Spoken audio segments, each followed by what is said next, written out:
जब वो वापस आई ना, तीसरे दिन हमें पता चला, हम सब खाना खाने बैठे हुए थे, तो अचानक से वो एक कोने की तरफ पॉइंट आउट करके ना रोने लगी। वो मुझे लेके जा रही है, वो मुझे लेके जा रही है, मुझे लेके जा रही है, इस टाइप से वो चिल्लाने लगी। जैसे ही पंडित जी ने हवन वगैरह स्टार्ट किया, मंत्र वगैरह स्टार्ट किए, पहले तो वो बहुत तेज़ की चिल्लाने लगी कि मेरे कान फट रहे हैं, मेरे कान फट रहे हैं, चुप कराओ इन्हें, चुप कराओ इन्हें, ठीक है? उसके बाद फिर वो पूरे कमरे में इधर-उधर देख के रोने लगी कि वो यहाँ खड़ा है, यहाँ खड़ा है, मेरे को मारने वाली है, आ रही है, चिल्ला रही है।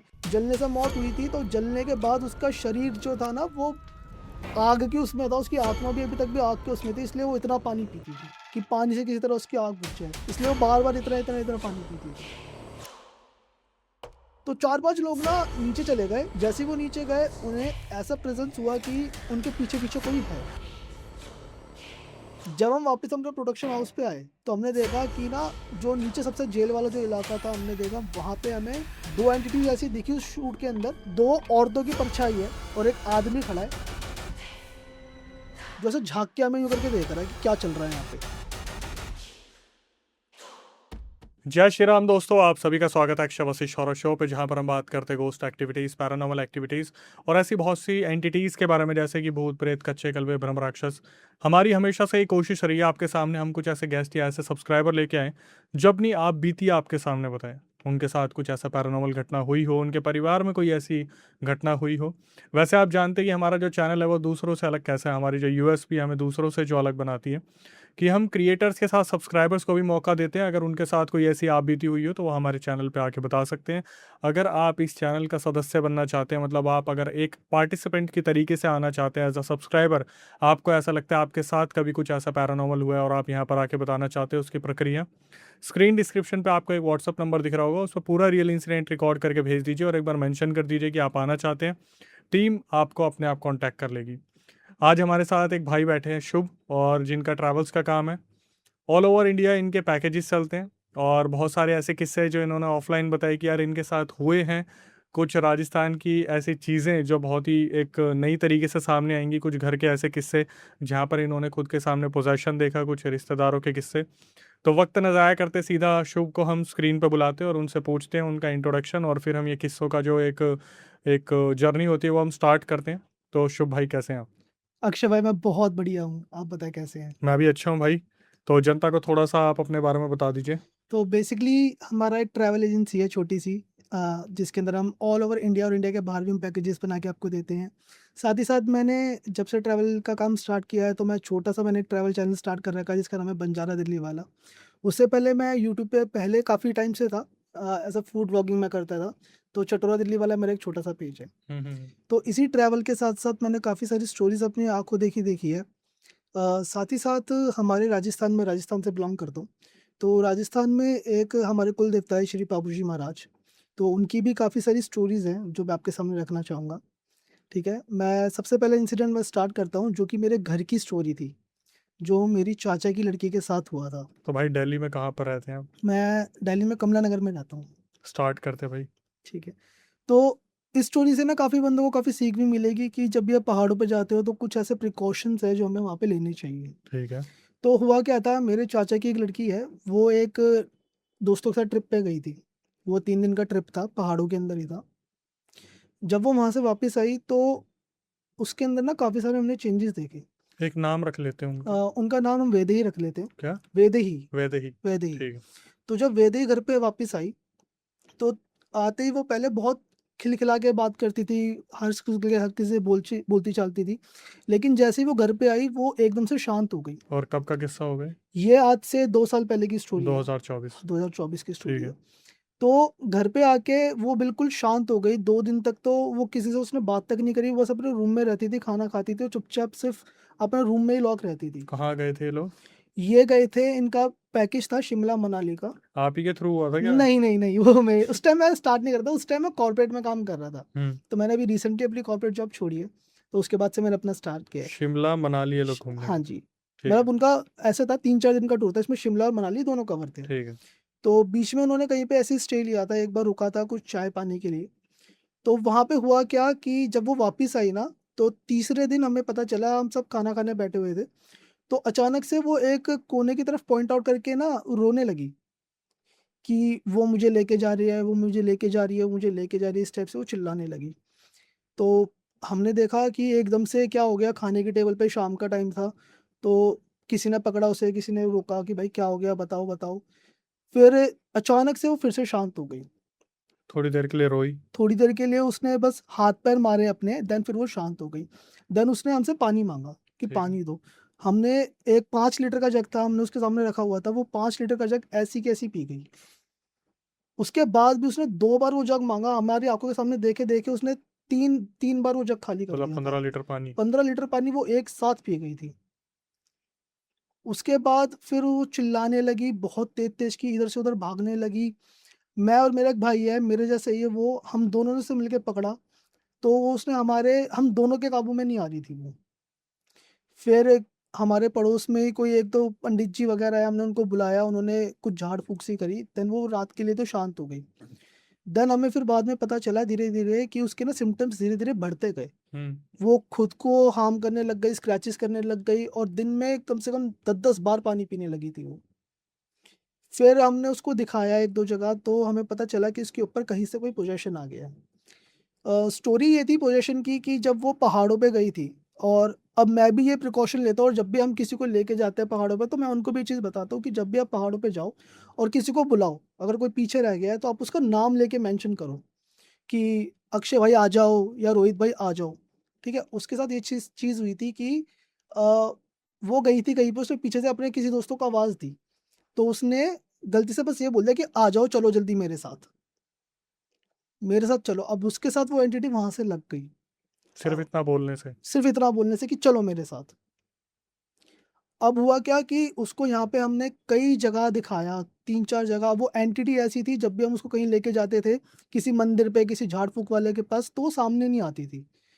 बहुत, और जैसे ही हम उसको घर लाते थे, उसकी तबीयत खराब होनी स्टार्ट हो जाती थी और फिर से वही हरकतें करने लग जाती थी। जैसे ही घर में कोई आता था, वो फिर से शांत हो जाती थी। तो हमने उनको 3-4 जगह अलग-अलग दिखाया, लेकिन हमें कहीं पे भी कोई सॉल्यूशन नहीं मिला। ये करते-करते हमें 1 साल हो गया। 1 साल 1 साल तक हम उस चीज़ से हम लड़ते रहे। मेहंदीपुर बालाजी गए थे आप? हम मेहंदीपुर बालाजी भी गए थे, लेकिन वही मेहंदीपुर बालाजी पे ही जैसे हम गेट तक पहुँचे, वो शांत थी। गेट के अंदर घुसते ही उसने पहले हाथ-पैर मारने स्टार्ट करे। मंदिर के अंदर हम गए, वहाँ जाके वो बिल्कुल शांत हो गई। वहाँ हमने ट्राई किया कि किसी तरह से उसके ऊपर से पोज़ीशन हट जाए। हमने कई डॉक्टर्स को भी दिखाया, साइकियाट्रिस्ट को भी दिखाया, उसकी दवाइयाँ भी काफ़ी चली, लेकिन दवाइयों से क्या होता था, बस वो दिन भर सोती रहती थी। हुँ। फिर एक बार हमारे किसी नोन में किसी ने हमें बताया कि एक बहुत ही सिद्ध गुरुजी हैं, आप उनके पास जाओ। हुँ।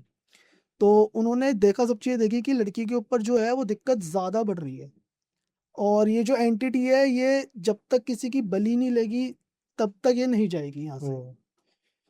हुआ क्या कि हमने कहा ठीक है, उसकी जो दादी थी, उन्होंने कहा मैं सब कुछ देने को तैयार हूँ। दादी ने बोला कि मैं सैक्रिफ़ाइस कर दूँगी। दादी ने कहा आप जो बोलोगे हम करने के लिए तैयार है, अच्छा। सबसे बड़ी थी दादी। तो उन्होंने बोला कि एक काम करना, एक पर्टिकुलर हमने दिन रखा, वो अमावस्या की रात थी, मुझे आज तक याद है। उन्होंने कहा कि अपने घर के बाहर ना आप एक बकरा बाँध देना, हम रात भर एक पूजा करेंगे, हम पर्टिकुलर एक कमरे के अंदर सारे बैठे रहेंगे, उसमें हवन होगा, और रात भर कुछ भी हो जाए, कहीं से भी कुछ आवाज़ आए, तो आपको गेट नहीं खोलना। हुँ। अक्षय भाई, एक चीज़ याद रखना कि उनके घर पे ना एक छोटा-सा डॉग था, बहुत प्यारा सा शिह त्ज़ू था, उसका नाम हम टफ़ी रख लेते हैं। तो हुआ क्या, टफ़ी की स्टोरी मैं बताऊँगा हुआ क्या। रात भर वो अनुष्ठान चला, और सच में रात भर हमें दरवाज़ा खटखटाने की, हमारे पड़ोसियों की चिल्लाने की कि बाहर आ जाओ, कुछ हो रहा है, तुम्हारा घर जल रहा है, तुम्हारा ये हो रहा है। हमें बहुत सारी आवाज़ें आई, खूब छलावे हुए। खूब छलावे हुए, खूब ऐसी कोशिश हुई कि बर्तन भी गिर रहे हैं, बर्तन भी टूट रहे हैं, और बहुत सारी ऐसी चीज़ें आई कि भाई बाहर आ जाओ, किसी भी तरह गेट से बाहर आ जाओ। आप भी वहीं थे उस टाइम मैं पे? भी वहीं था, हमारी पूरी फैमिली वहीं थी। उस ओके। कमरे के अंदर ही था। उन्होंने स्पेशली ये चीज़ बोली थी कि कोई भी इस कमरे को छोड़ के बाहर नहीं जाएगा, कुछ भी हो जाए। रात भर जब वो हुआ, तो सुबह तक मतलब उसके अंदर भी काफ़ी सारी चीज़ें आई, उसने भी काफ़ी खुद को हार्म किया, लेकिन सुबह वो एकदम से बेहोश हो गई। ठीक है, जब सुबह वो अनुष्ठान पूरा हुआ, हमने गेट खोल के देखा, तो गेट के बाहर जो बकरा था ना, आप मानोगे नहीं, उसको कुछ भी नहीं हुआ था। ऐसे ही मस्त खड़ा है। वो मस्त खड़ा है। ठीक है, तो उन्होंने कहा कि ये पूरी हो चुकी है और वो बलि लेके जा चुकी है। ठीक है, पर हमने देखा कि भाई वो तो ऐसे ही खड़ा है। ठीक है, अब जो मेरी चाची थी, वो रोज़ की तरह टफ़ी को खाना देने गई, तो टफ़ी हिल नहीं रहा था, वो बेड के नीचे लेटा हुआ था। तो उन्होंने उसको 2-4 बार बुलाया कि भाई बाहर आ, बाहर आ, वो हिला नहीं बिल्कुल भी। फिर जैसे ही उन्होंने हाथ लेके ऐसे बाहर निकाला, तो देखा टफ़ी खत्म हो चुका। बलि किसी और की चली गई। बलि चली गई टफी की, क्योंकि सबसे प्यार वही करता था पूरे घर में सबको। और कहते हैं ना, जब वो लेके जाती है चीज तो ऐसी चीज को ही लेके जाती है जो सबसे ज्यादा प्यारी हो। हम्म। देन उसके बाद उसका पोजीशन खत्म हुआ, पर अभी तक भी उसके अंदर कभी कभी ऐसी चीजें आ जाती है। जैसे एक दो बार उसके साथ स्लीप पैरालिसिस हो रखा है। जैसा कि एक बार, जैसे अगर पता है ना कि एक बार बॉडी खुल जाती है तो फिर एंटिटीज आती रहती हैं। बट अभी क्या है कि उसको बांध रखा है, उसको 2-3 तावीज दे रखे हैं, तो उससे वो बची हुई है। ये कहानी मतलब हमने जो पूरे घर में देखी थी, ये बहुत ही ज्यादा हमारे लिए हॉरिफाइंग थी। क्रिया के टाइम पे क्या हुआ था?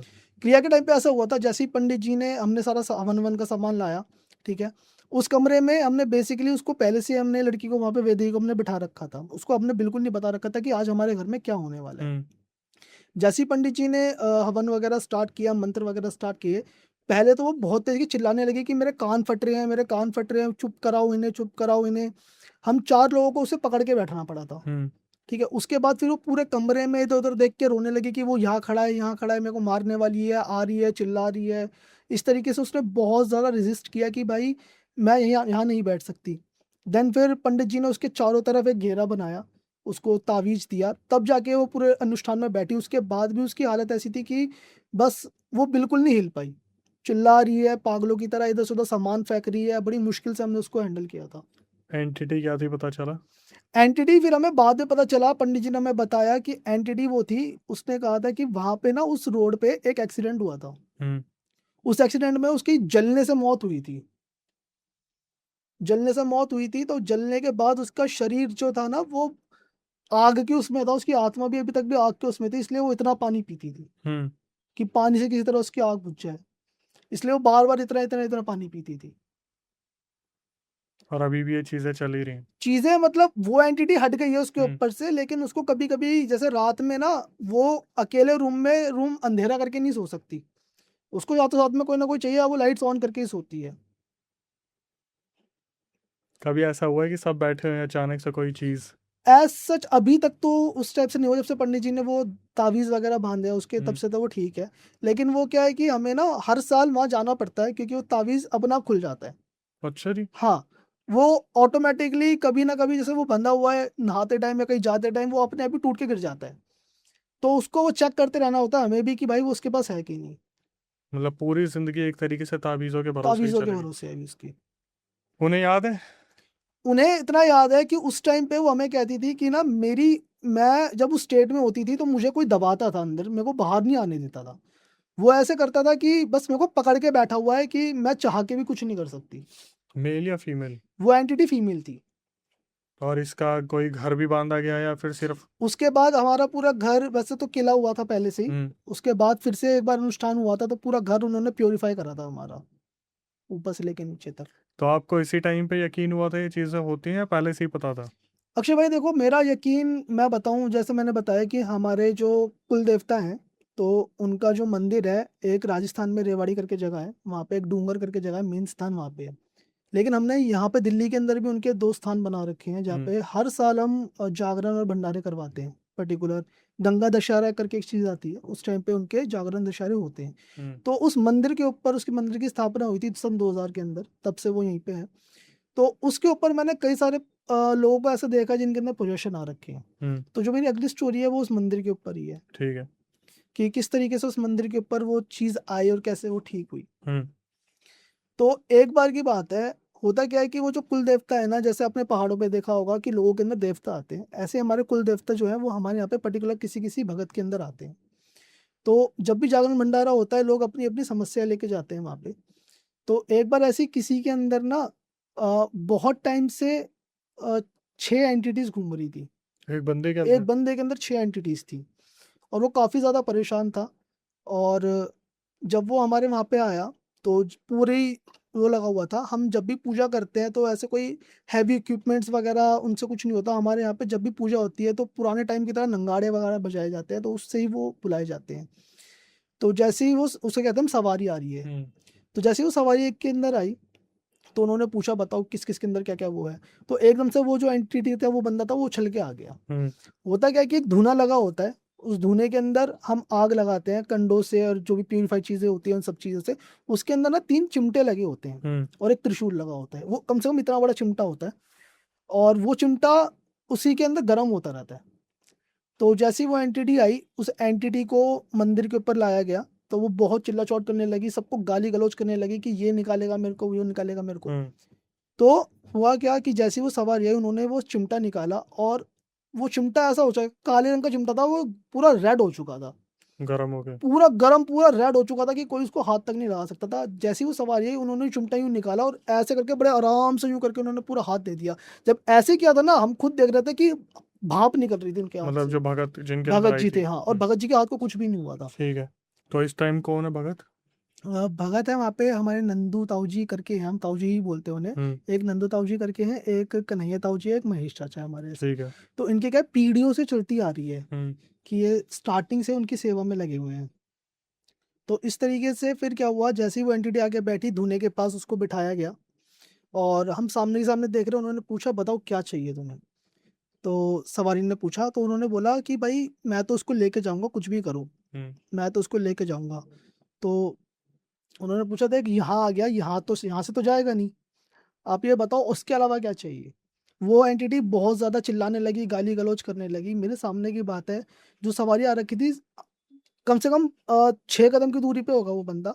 उस सवारी ने चिमटा मारा ज़मीन के ऊपर, निकाल के। ऐसे करके हाथ में था उनके वो गरम-गरम, तो उन्होंने ज़मीन पे मारा। तो जिस टाइम पे उन्होंने ज़मीन पे मारा, उस सेम टाइम पे वो बंदा चिल्लाए पड़ा, ठीक। जैसे उसके लगा हो। लगाओ। ऐसे करके 4-5 बार मारा, फिर वो चिल्लाने लगा कि रुक जाओ, मैं बताता हूँ। ठीक है? फिर बताया गया कि उस जो बंदे के अंदर एंटिटी आ रखी थी, वो किसी गाँव से था और उनका काफ़ी टाइम से प्रॉपर्टी पे डिस्प्यूट चल रहा था उसके चाचा वगैरह की तरफ से। तो उसके जो चाचा है, उन्होंने ही किसी तांत्रिक से किसी से कह के उसके ऊपर वो 6 एंटिटीज़ छिड़वाई थी और बाद में बताया गया कि हमें कि उसके घर में 3 मर्दों की ऑलरेडी डेथ हो चुकी थी इसी ओह! बात से। उसके ताऊ जी थे, उसके पापा थे और उसके और चाचा थे, वो तीनों मर चुके थे। पूरे घर में बस वो अकेला लड़का बचा था। तो उस चक्कर में वो वहाँ पे आया था। फिर वहाँ पे उससे पूछा गया कि किस तरीके से आप जाओगे? तो उसने बताया कि ऐसे-ऐसे उन्होंने पोज़ीशन कर रखा है, मैं चाह के भी नहीं जा सकता, हमें इसको मारना ही पड़ेगा। तो किसी तरीके से वो जो एंटिटीज़ थी, एक-एक करके सारी एंटिटीज़ निकाली गई। वो भी जब वो निकाली गई, तब पता चला कि इसके अंदर ऑलरेडी 6 एंटिटीज़ पहले से घुसी हुई है, जो कि उसके पूरे घर को ख़त्म करने के लिए भेज रखी थी। क्या-क्या एंटिटीज़ थे, कुछ पता चला? एंटिटीज़ में उन्होंने बताया था कि 2 तो कच्चे कलवे थे उसके ओह अंदर, तेरी भैंस! ठीक है? एक उन्होंने कहीं से जिन छोड़ रखा था किसी मौ मौ मौलाना से कह के, ठीक है? 2 एंटिटीज़ ऐसी थी जो उन्होंने कैद करके रख रखी थी, जिनका काम ही यही था कि वहाँ जाके उनको मारना। हुँ। और एक एंटिटी ऐसी थी जो अपनी आइडेंटिटी पहले तो बता नहीं रही थी कि वो कौन है, किस तरीके से है। बाद में उन्होंने बताया कि वो भी एक तरीके की ऐसी एंटिटी है, जिसे पानी का जो कहते हैं ना, पिशाच? पिशाच टाइप का, वो उस टाइप से था। कि वो कह रहा था कि ऐसे नहीं तो कैसे उसको मारना ही मारना है। जैसे ही किसी तालाब के पास पहुँचे, कहीं पहुँचे, वहीं उसका काम खत्म कर देते वो। तो इस टाइप से मैंने वहाँ पे कई सारे पोज़ीशंस देखे हैं। एक जो मैं आपको बता रहा था कि उनका जो मेन स्थान है डूंगर के अंदर, वहाँ सबसे पहला इंसिडेंट मैंने वहाँ देखा था। मैं बहुत छोटा था तब मैं वहाँ गया था। उस टाइम पे क्या था, वहाँ पे इतनी ज़्यादा डेवलपमेंट वगैरह नहीं थी। अब तो वहाँ पे काफ़ी सारी डेवलपमेंट कर दी है, क्योंकि वो फ़ॉरेस्ट का इलाका आता है। फ़ॉरेस्ट के ऊपर बस वो एक मंदिर बना हुआ है। उसके नीचे एक गाँव था जो खाली करा दिया गया था उस टाइम पे, क्योंकि वहाँ पे बाघ थे, खुले बाघ घूमते रहते थे। हुँ। जब उस टाइम पे हम गए थे, अब तो क्या हर साल मेला भी लगता है वहाँ पे। हम जब उस टाइम पे गए थे, वहाँ पे बस एक कुआँ था और एक वो मंदिर बना हुआ था छोटा-सा। अक्षय भाई, आप मानोगे नहीं, हम यहाँ से पानी की बोतलें लेके गए थे, सारा हम जुगाड़ करके गए थे, लेकिन वहाँ गर्मी इतनी थी कि वो पानी पीने लायक नहीं बचा था। हुँ। हाँ, वो पानी इतना गर्म हो चुका था, आप बॉटल से पी नहीं सकते थे। बस उस कुआँ वो एक कुआँ था जिसमें बरसात का पानी इकट्ठा होता था। हुँ। और आप वहाँ की कृपा कह लो या चमत्कार कह लो कि आप वो पानी आप पियोगे ना, आपका पेट ऐसा साफ़ हो जाएगा। बट ये है कि वो पानी हमने कैसे पिया था, उस कुएँ के ऊपर कोई जाल नहीं था, कोई कुछ नहीं था। उसके अंदर 2 साँप मरे हुए हमने निकाले थे उसी टाइम पे। ओह तेरी! मरे हुए साँप हमने उसमें से निकाले थे और पानी एकदम ग्रीन कलर का हो गया था, जिसके अंदर से बहुत स्मेल आती थी। लेकिन हमने वो पिया, हम ठीक-ठाक वहाँ से वापस आए, हमारा बिल्कुल हम ठीक-ठाक, वो कहते पिया थे, उसके बाद भी? उसके बाद भी पिया, क्योंकि हमारे पास कोई ऑप्शन नहीं था। हुँ। वहाँ उस टाइम पे सिर्फ़ एक बहुत बूढ़े से सेवक रहते थे, उनके पास सिर्फ़ 2 कुत्ते थे। उस टाइम पे वो बहुत छोटा मंदिर था। अब तो क्या है, काफ़ी सारा लोगों का जाना हो गया, फुटफॉल हो गया वहाँ पे, तो काफ़ी सारी फैसिलिटी आ गई। लोगों ने धर्मशाला वगैरह भी बनवा ली ताकि वहाँ स्टे कर सके, पानी वगैरह की भी व्यवस्था है वहाँ पे। हर साल हम भी अपनी यहाँ से बसें लेके जाते हैं वहाँ पे। तो उस टाइम पे क्या था, वही गाँव के लोग आते थे। जैसे मैंने बताया 2 कम्युनिटी के, वैसे एक हमारी कम्युनिटी, नायक कम्युनिटी और एक रेवाड़ी कम्युनिटी है। तो उनके मेनली लोग वहाँ पे इकट्ठे होते थे एक पर्टिकुलर टाइम के ऊपर। वहाँ मैंने सबसे पहले जो पोज़ीशन देखा था अपनी आँखों से, कि वहाँ पे एक औरत थी जो बहुत ही एज्ड हो गया, आप 60-65 की आप लगा लो। उसके अंदर कोई एंटिटी आ रखी थी उस मंदिर पे, और 2 हट्टे-कट्टे पहलवान उसको खींच रहे थे और उसने एक हाथ से एक पेड़ पकड़ रखा था, पेड़ की कोई डाली पकड़ रखी थी।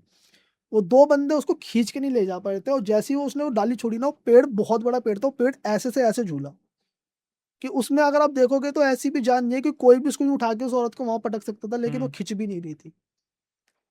वो कहते हैं ना कि जब रियल में आपके अंदर एंटिटी आती है तो कितने ही बंदे लग जाओ, वो नहीं संभल पाती। सही बात है। सबसे पहला पोज़ीशन मैंने वहाँ देखा था। ऐसे ही मैं अब एक स्टोरी और बताता हूँ, जो हमारे पड़ोस में एक नई दुल्हन आई थी, उनका नई-नई शादी हुई थी। तो वही मंदिर था, वहीं पे पहले से ही था। तो जब वो आई ना, तो 1 महीने के अंदर-अंदर उनके अंदर कुछ ऐसी चीज़ें आने लग गई जो किसी को भी समझ नहीं आई।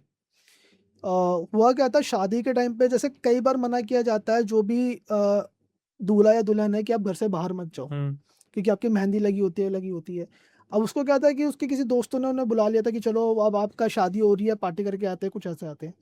अब रात के टाइम वो घर से वापस आ रही होंगी तो किसी चौक पे उनका पैर पड़ गया होगा। तो जब वो वहाँ पे आई, शादी-वादी सब कुछ हो गई, ठीक है, फेरे-वेरे भी हो गए। अब हुआ क्या कि 1 महीने के अंदर ही वो, पता नहीं शायद पहले से चल रहा हो, लेकिन हमारे सामने वो 1 महीने बाद हमारे दिखा। दिखा क्यों? क्योंकि उनके घर से ना बहुत तेज़-तेज़ की आवाज़ें आने लग गई। तो ऐसे सीढ़ी पे चढ़ के, फर्स्ट फ्लोर था, हम नीचे सब थे। तो हमने जब जाके देखा, तो जो उसका पति था वो और उसका एक भाई, उस अकेली औरत ने ऐसे 2 हाथों से यूँ पकड़ रखा था दोनों को, और दीवार पे चिपके, लिटरली सच बात है, ये दीवार पे देखा है? चिपका, हमने खुद देखा है अपनी आँखों से। कम से कम 6-7 लड़के हम ऊपर चढ़े थे, अब ऐसी-ऐसी आवाज़ें आ रही थी, किसी तरह हमने उसको पकड़ा, उसको बेड पे बिठाया, ठीक है? फिर मंदिर पे हमने पूजा-वूजा करवाई, मंदिर पे दिखवाया, तब हमें पता चला कि ऐसे-ऐसे चौक पे गई थी और चौक पे इसका पैर पड़ गया था।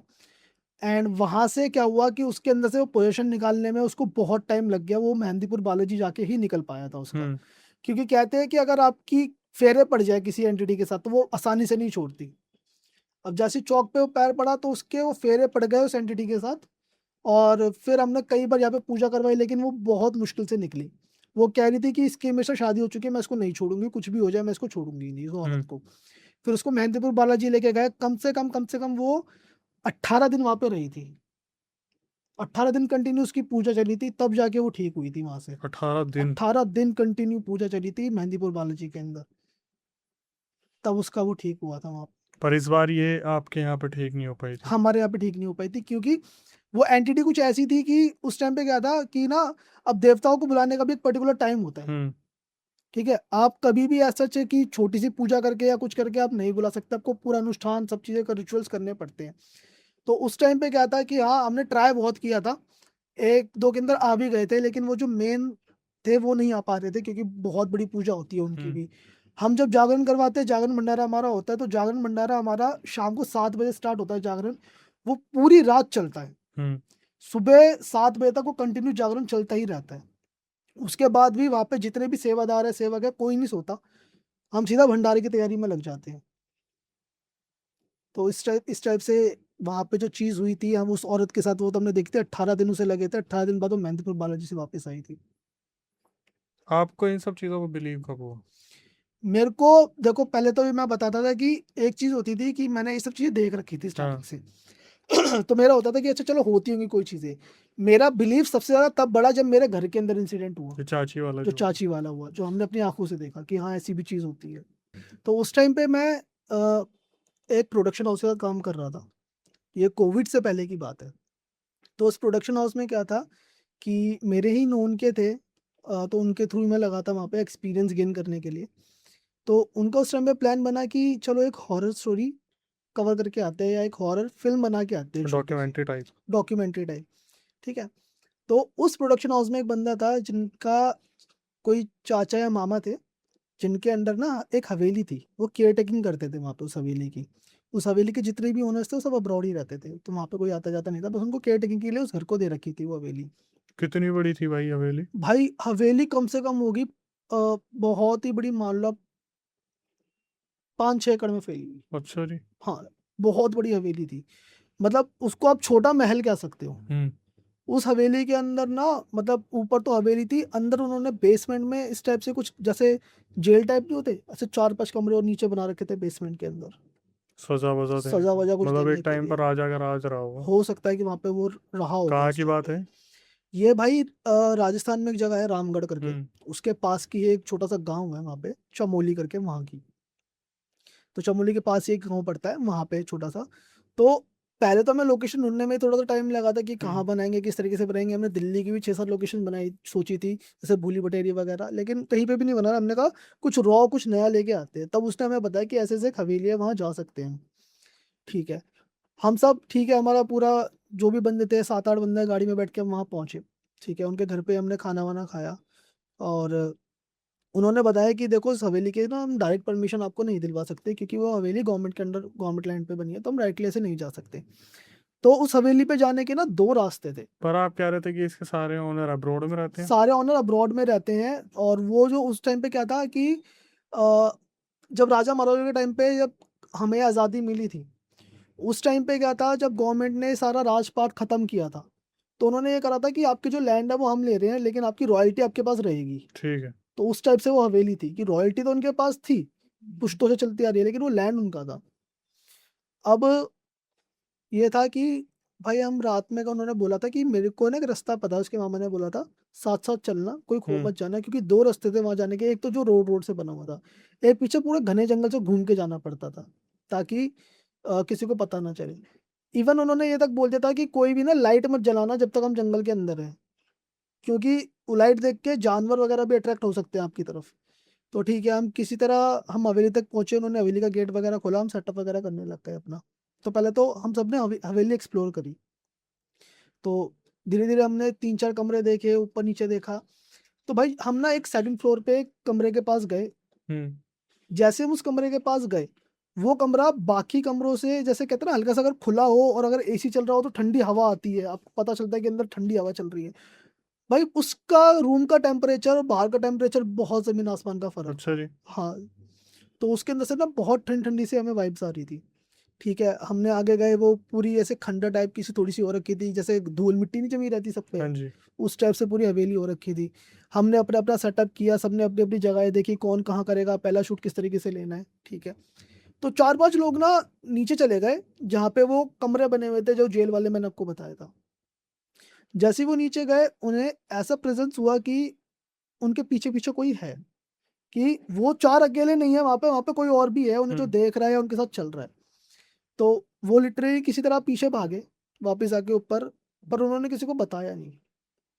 ठीक है, अब हमने अपना सेटअप वगैरह स्टार्ट किया, सब चीजें हमने देखी। तो एक लड़का था जिसको ना ऊपर छत की तरफ जाके एक थोड़ी बालकनी टाइप सी बनी हुई थी, वहां से लाइट दिखानी थी। हम्म। तो वो अपना लाइट का सेटअप करने वहां चला गया। तो जैसे ही वो चढ़ रहा था ना, तो हमें दिखा कि वहां पे कोई खड़ा हुआ ओके। है ना।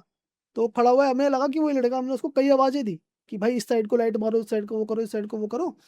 तो उस लड़के का नाम हम चेतन रख देते। हम्म। तो चेतन ने हमें बताया कि ऐसे ऐसे वहां पे हमें कुछ खड़ा देगा, हम नीचे से आवाजें दे रहे हैं, लेकिन वो कोई रिस्पॉन्स नहीं दे रहा, कोई कुछ नहीं कर रहा, बस खड़ा हुआ है। ठीक है, फिर थोड़ी देर बाद हमने उसको कॉल करा, मैं कहा चेतन आवाज क्यों नहीं दे रहा, कह रहा भाई मैं तो अभी पहुंचा ही नहीं ऊपर। तो कौन दिख रहा था? वो भी मैं आपको बताऊंगा कि वहां कौन था। ठीक है, तो बस हमें वो एंटिटी दिख रही थी, और वो जगह ऐसी थी कि जहां से ना प्रॉपर आपको हर पूरी हवेली का व्यू एक टाइप से मिल सकता था, जहां पे भी हम सारे खड़े थे वहां का पूरा व्यू हमें मिल सकता था। ठीक है भाई, फिर चेतन के साथ एक लड़का और गया ऊपर, जाके हमने पूरी लाइटिंग वगैरह सेटअप करी। तो स्टार्टिंग में हमें इवन कैमरा चलाने में भी बहुत दिक्कत आने लगी थी। हम्म। हमारे कैमरे ही ऑन नहीं हो रहे थे, कभी कुछ डिफेक्ट आता था, कभी कुछ डिफेक्ट आता था, उसमें बड़ी मुश्किल से हमने वहाँ पे किसी तरीके से, एक बैटरी तो ऐसी थी जो फुल चार्ज थी, वो पूरी ड्रेन हो गई थी। बैकअप बैटरी हम लेके गए थे, हमने वहाँ पे अपना कैमरा वगैरह शूट किया। तो ठीक है, अब वहाँ पे सबको सब चीज़ की प्रेजेंस हो रही थी, कि सबको दिख रहा था कुछ ना कुछ हो रहा है। अब पीछे क्या था, वहाँ पे एक बल्ब जल रहा था, वो एकदम से फट गया। जो एक्टर था उसको ऐसे निकलना था उसके पास से, वो निकलते एकदम से फट गया। हम्म। वो तो लकीली उसको लगा नहीं, लेकिन एकदम से वो बल्ब ऐसा था कि वो नया ही लगा था क्योंकि उसमें धूल मिट्टी नहीं थी और एकदम से फट गया। ठीक है, वो एक इंसिडेंट हो गया। अब किसी तरह हम रात में पूरा शूट वगैरह कंप्लीट करके हम वहाँ से वापस आए। जैसे हम वहाँ पे बैठे, हमने अपने वहाँ जाके जो घर था उसका मामा का, वहाँ पे हमने डेटा वगैरह ट्रांसफ़र कर रहे थे। तो डेटा जब हमने ट्रांसफ़र किया तो हमें दिखा कि भाई जो वो एक्टर था जो वो ऐसे निकल रहा था, हुँ, तो उसके पास से कुछ शैडो भगी थी। पहले तो हमें लगा चलो कैमरे का ग्लिच होगा, तो किसी ने इतना माइंड नहीं किया। हुँ, हम 3 दिन के शूट पे गए थे। फर्स्ट डे का शूट हमने इस तरीके से कंप्लीट किया, हमें पहले वो ऊपर खड़ी जो एंटिटी वो दिखी। सेकंड डे का शूट हमने सोचा था चलो जेल वाले कमरों के साथ हम कुछ करेंगे, ठीक है। अब जेल वाले कमरों के साथ हुआ क्या कि कभी-कभार क्या होता है, जैसे आप एक्टर हैं, हमने कैमरा सेटअप कर दिया और कुछ ना कुछ काम करने के लिए बंदों को ऊपर जाना पड़ता है या कुछ सेटअप करने के लिए। तो वहाँ पे सिर्फ़ 3 बंदे खड़े थे उसमें, 2 एक्टर थे, एक स्पॉट वाला बंदा था वो खड़ा था। तो जैसे ही बंदे वापस आए नीचे प्रोडक्शन से ऊपर, कैमरा वगैरह सब चीज़ देख-दाख के नीचे उन्होंने बताया कि भाई यहाँ जेल वाले कमरे में से ना किसी के ऐसी आवाज़ आ रही है, कोई ना इन पे डंडा मार रहा हो। ठीक है? अब वो लंबा भी था, काफ़ी अंधेरा भी था, तो हमने कहा कि भाई हम इतना रिस्क नहीं ले रहे, वहाँ तक नहीं जाएँगे, लेकिन उन्होंने बोला कि हम यहाँ पे शूट नहीं कर सकते। हमने कहा कि यार किसी तरह शूट कंप्लीट कर लो, लाइट वाइट सब कुछ है, हम देख लेंगे, यहाँ पे कुछ नहीं हो रहा। बड़ी मुश्किल से हमने वो शूट वहाँ पे कंप्लीट किया। इन सब चीज़ों में वो जो साथ में थे, जो गार्ड अंकल थे, उन्होंने बताया नहीं कुछ यहाँ पे दिक्कत है या नहीं है? मामा ने, वो जो उसके मामा थे, उन्होंने बताया कि देखो इस हवेली के अंदर ना काफ़ी टाइम से कोई कुछ गया भी ही नहीं नहीं हुआ है। है, कोई रहा ही नहीं है, ठीक है? हमें बस केयर टेकिंग के लिए दे रखा है, लेकिन केयर टेकिंग का क्या है कि यहाँ पे कोई आता नहीं, कोई जाता नहीं, कुछ है नहीं, तो हम भी खोला खाली इतना करते नहीं। बस हमें उनको भी पता था कि हाँ भाई एक है हवेली, उसमें हम कर सकते हैं। क्योंकि मामा का भी ये था कि कोई आता-जाता नहीं, वो खुद भी नहीं जाते थे। कभी-कभार बस बाहर से देख आए कि हाँ भाई ताला लगा है, सही है, सब कुछ, बस वो ऐसे करके आ जाते थे। ठीक है। सेकंड डे का इंसिडेंट हमारे साथ ये हुआ। थर्ड डे जब हम वहाँ पे गए, तो थर्ड डे पे एक हमने गाड़ी-वाड़ी हमारी साइड में पार्क थी, तो एक बंदे की ना अचानक से तबीयत खराब होने लग गई। हुँ, उसको एकदम से उल्टी आने लग गई, एकदम से उसको घबराहट होने लग गई, तो हमने उसको गाड़ी में बिठा दिया। ठीक है। गाड़ी में बिठा दिया, तो हम अपने शूट वगैरह पे लग गए। वो बंदा भागता-भागता हमारे पास आया। कहता भाई गाड़ी को कोई ना बाहर से पहले किसी ने टैप किया, हुँ, मेरे को लगा तुम में से कोई मज़ाक कर रहा है। मैंने सबको मना कर दिया, क्या तबीयत खराब हो रही है, मेरे से मज़ाक मस्ती मत करो। देन एकदम से गाड़ी हिलने लगी। ओके। गाड़ी हिलने लगी तो भाई मैं गाड़ी किसी तरह मैंने अनलॉक करी और मैं तुम्हारे पास आ गया। ठीक है। अब हुआ उस टाइम क्या, तब भी यकीन हो रहा था उस पे? उस टाइम तक हमें ये लग रहा था कि देखो सबके साथ कुछ ना कुछ हो रहा है, सब बंदे बता रहे हैं। पर्सनली हमारे साथ कुछ नहीं हो रहा, तो हमें एक टाइप से लग रहा था कि यार जब भी हम ऐसी जगह जाते हैं और ऐसी चीज़ें सुनते हैं ना, तो लोगों के अंदर एक तरीके से इफ़ेक्ट बन जाता है कि डर यार बैठ जाता डर है। सा बैठ जाता है कि शायद कुछ होगा, हुँ, शायद कुछ होगा, शायद कुछ वो होगा। हैलुसिनेशन करने हाँ, लगता है। लेकिन वो जो इंसिडेंट था ना, जब हमने वो बंदा देखा था ऊपर, वो सबने देखा था कि वहाँ कोई खड़ा है, परछाई दिख रही थी उसकी, कोई तो खड़ा है वहाँ पे। वो सबने देखा था, सबने विटनेस की थी वो चीज़, सबको एक-एक करके चीज़ दिखी थी। ठीक है। भाई लास्ट डे शूट पे ना हमारे साथ काफ़ी सारी चीज़ें ऐसी हुई कि एक ना पीछे एक कह सकते हो तलवार टाइप से लटकी हुई थी जो पुरानी थी। अब एक एक्टर था जो उसके जस्ट 2 कदम की दूरी पे खड़ा था। अगर वो थोड़ा और पीछे होता ना, वो तलवार उसके ऊपर गिर जाती। अपने आप? अपने आप गिरी वो तलवार। वो अलग बात है कि वो तलवार से उसको लगती नहीं क्योंकि उसमें धार नहीं थी, लेकिन वो तलवार बहुत हैवी थी और दीवार पे ऐसे लटकी हुई थी, अगर वो गिरती तो उसको डैमेज ज़रूर होता। हुँ, ठीक है। और फिर धीरे किसी तरह से हमने वो पूरा शूट हमने कंप्लीट करा। रात में हम वहाँ से फिर निकल आए। जब हम वापस अपने प्रोडक्शन हाउस पे आए, तो हमने सारी फुटेजेस चेक करी। तो हमने देखा कि ना जो नीचे सबसे जेल वाला जो इलाका था, हमने देखा वहाँ पे हमें 2 एंटिटीज़ ऐसी दिखी उस शूट के अंदर कि 2 औरतों की परछाई है और एक आदमी खड़ा है, जो ऐसे झाँक के हमें यूँ करके देख रहा है कि क्या चल रहा है यहाँ पे, कि कोई है यहाँ पे, कोई आया है। ठीक है? जो मेन एरिया था जहाँ पे हम शूट कर रहे थे, जहाँ पे हमें ऊपर वो लाइट वाला बंदा था, वहाँ पे हमने देखा कि वहाँ पे ना कम से कम हमें 6 एंटिटीज़ ऐसी दिखी अलग-अलग तरीके से, अच्छा जी। कि कोई ऐसे जा रही है, कोई इस टाइप से ऐसे जा रही है। तीसरे दिन? हाँ, नहीं जब हम प्रोडक्शन हाउस में वापस आ गए, हमने शूट कंप्लीट कर लिया अपना, ये सब दिख रहा है किसमें? कैमरा ये फुटेज में? कैमरा फुटेजेस के अंदर हमें शो हो रही है सब चीज़ें, ठीक है। कि कोई ऐसे करके एकदम से यूँ करके गया है। ठीक है? और वो जो एंटिटी थी छत वाली, वो किसी कैमरे में कैप्चर नहीं हुई। ठीक है? फिर हमने उनसे पूछा मामा से कि मामा इसकी थोड़ी-सी हिस्ट्री वगैरह निकलवाओ कि यहाँ पे क्या सीन था, क्या हुआ था, किस तरीके से चीज़ें हुई थी। उन्होंने बताया था कि लास्ट टाइम पे यहाँ पे ना वो कोई ठाकुरों वगैरह की हवेली थी, तो वहाँ पे वो जो ठाकुर वगैरह होते थे ना, वो लोगों को गुलाम वगैरह बना के रखते थे हुँ, और कई लोगों को मार भी देते थे। अच्छे टाइप के नहीं थे वो। हुँ, तो उन लोगों की जो एंटिटीज़ थी जो वहाँ पे तड़प-तड़प के मरे थे, वो वहाँ पे थे और वहाँ पे वो चाहते नहीं थे कोई भी आए, हुँ, ठीक है? अब पॉइंट ये आता है कि हम में से किसी के साथ कुछ क्यों नहीं हुआ? कि किसी को परेशानी या किसी को हार्म क्यों नहीं हुआ? तो वहाँ पे ना उन एंटिटीज़ के बीच में एक ऐसा एंटिटी थी जो उस जगह की टेक केयर करती थी। आप वो कह सकते हो कि वो जो किसी ने वहाँ पे पूजा करवाई हो या कुछ करवाई हो, वो एक एंटिटी ऐसी थी जो खड़ी-खड़ी सबको देख रही थी। ये कैसे पता? ये ऐसे पता चला हमें क्योंकि उनके गाँव में किसी कोई बुढ़िया थी, उन्होंने बताया था कि यहाँ पे इस तरीके से कोई केयर टेकिंग पे पहले रहता था, ठीक है? जो पुराने टाइम में लोगों की बहुत मदद करता था, जैसे किसी दूसरों के को ऊपर बचाया हाँ, जाता था। जैसे किसी के ऊपर अगर कोई तांत्रिक बाधा आ गई या कुछ आ गई तो वो उतारने का काम, भगत हुँ, टाइप जो होते थे। तो जब वो मरे थे ना, तो उनको वहीं उसी हवेली के अंदर ही उनका अंतिम संस्कार किया गया था, क्योंकि उनका कोई नहीं था आस-पास। तो वहीं पे वो रहते थे। तब उन्होंने बताया कि वो जो एंटिटी थी, वो हम सबको वो खड़े होके बस यही देख रही थी कि कोई किसी को नुकसान ना पहुँचाए। वाओ! तो वो जो सीन था वो उसके बाद से पर उस उन फुटेजेस में पता नहीं क्या-सा था, वो आज तक भी वो फुटेजेस शायद अब तो करप्ट हो गई होगी या है नहीं। लेकिन जब भी हमने ट्राई किया ना उसे एडिट करने का, वो पूरा व्लॉग या पूरा डॉक्यूमेंट्री बनाने का, वो कभी कंप्लीट नहीं हुई। ये भी कब का सीन है पूरा? ये कोविड से पहले का सीन है।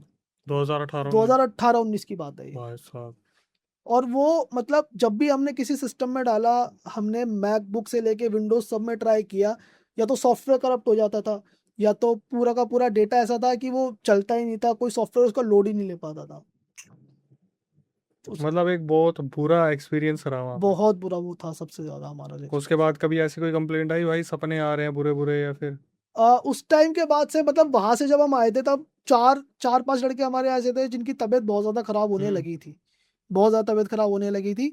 वो फिर वही डॉक्टर-वॉक्टर को दिखाया, लेकिन फिर वही पूजा-वूजा करवाई तो वो ठीक हो गए थे। भाई मामा जी रह गए मौत के मुँह में। भाई वो मामा जी ने बहुत गंदा, एक्चुअली मामा जी को भी नहीं पता था कि वहाँ पे वो ऐसा कुछ होने वाला मामा है। जी ने तो यार ऐसी जगह पे सर रात को आवाज़ें भी तो आती हैं।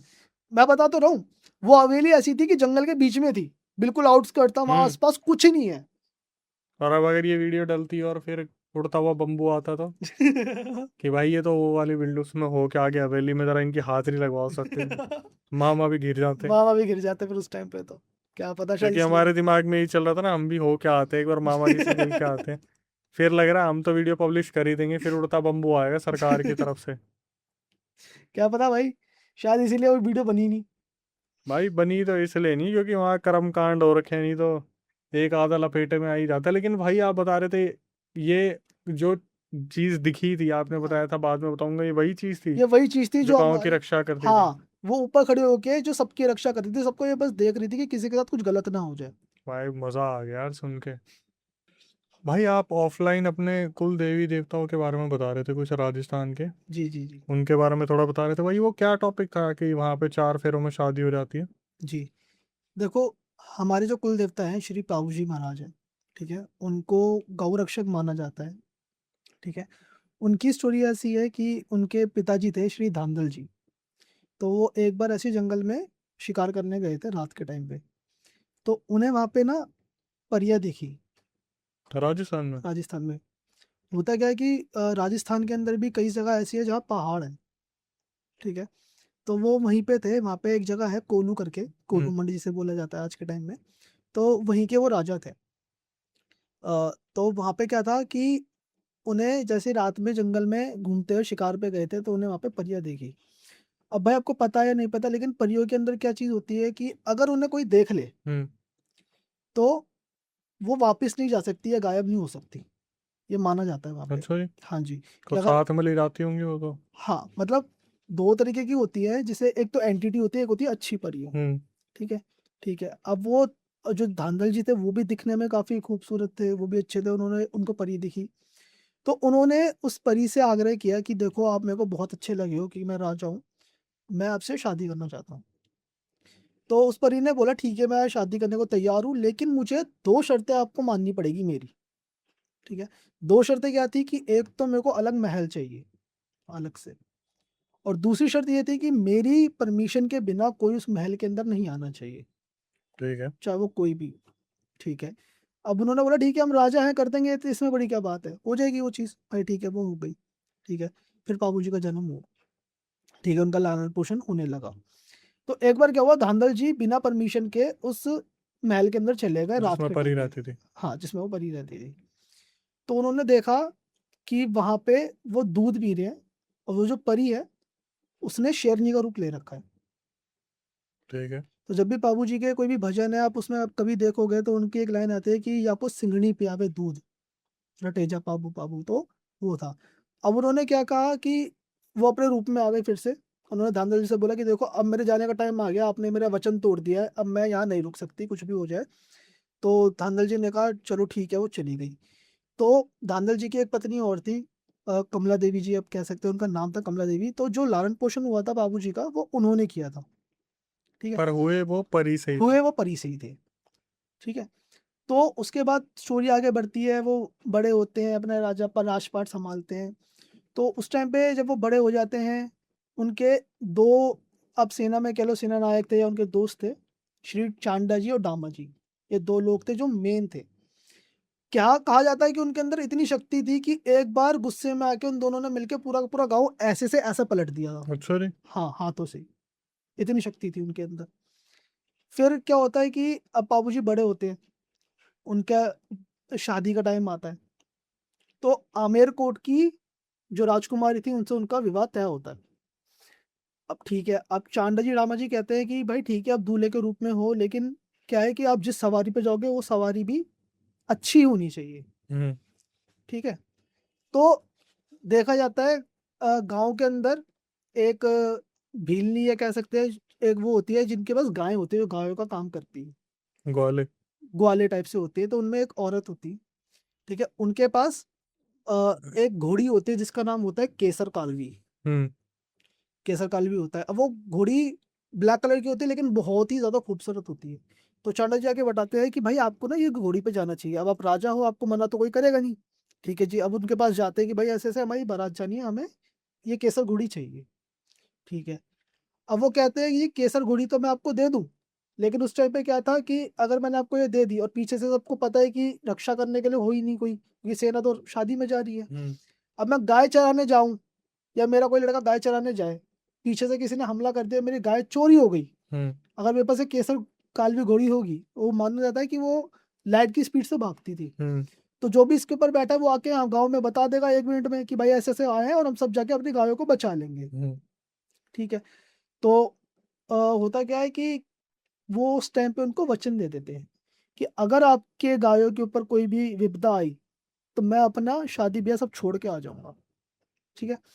अब बाबू जी के जो बहनोई होते हैं, अब उनसे क्या है कि उनकी और बाबू जी की बनती नहीं थी।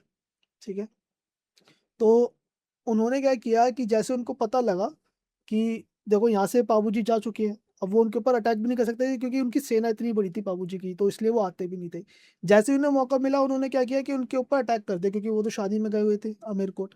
तो पीछे से वो देवल भाई उनका नाम था, जिनके पास केसर घोड़ी थी, जिनकी घोड़ी थी, तो देवल भाई की गायों को वो चुरा के लेके जाने लगे। अब देवल भाई बीच शादी में उनके पास आई, फेरे चल रहे थे, तो तीसरा फेरा हुआ था, तो रोती रोती देवल भाई आई। उन्होंने बोला कि तुमने मेरे को वचन दिया था कि भाई आप लेके चलो, तो मेरी घोड़ियां ऐसे, वो मेरी गाय सारी वो लेके चले गए हैं, अब आप मेरी गायों को बचाओ। अब चौथा फेरा जैसे ही होने लगा, बाबू जी ने कहा ठीक है, मैं वचनबद्ध हूँ, मैं राठौर हूँ, मैं अपने वचन पे जाऊंगा। उन्होंने तीसरा अपना चौथा फेरा छोड़ के सीधा गए उनकी गायों को बचाने।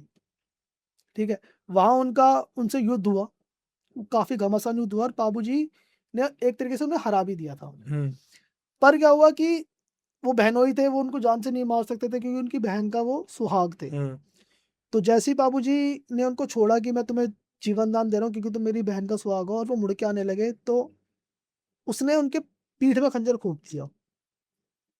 तो वहां पे ऐसे उन्होंने गाय तो बचा ली, लेकिन वहां पे उनका अंत हो गया। प्राण प्राण त्याग दी। प्राण वहां पे उन्होंने त्याग दिए।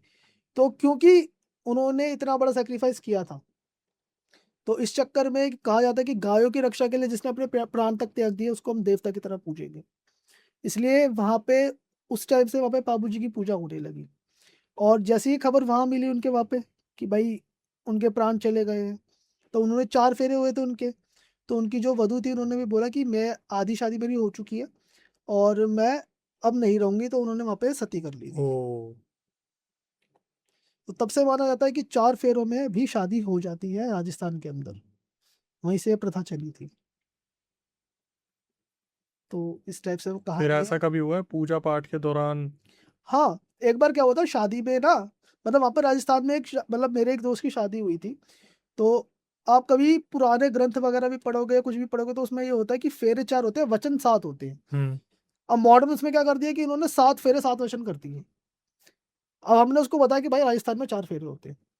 ठीक है भाई। अब उसने शादी में था, वो इतनी सारी कियोस्क वगैरह चीज़ें होती है, पंडित जी ने मंत्र-वंत्र भी पढ़े, वो बैठा-बैठा के उससे वचन पूछ रहे थे।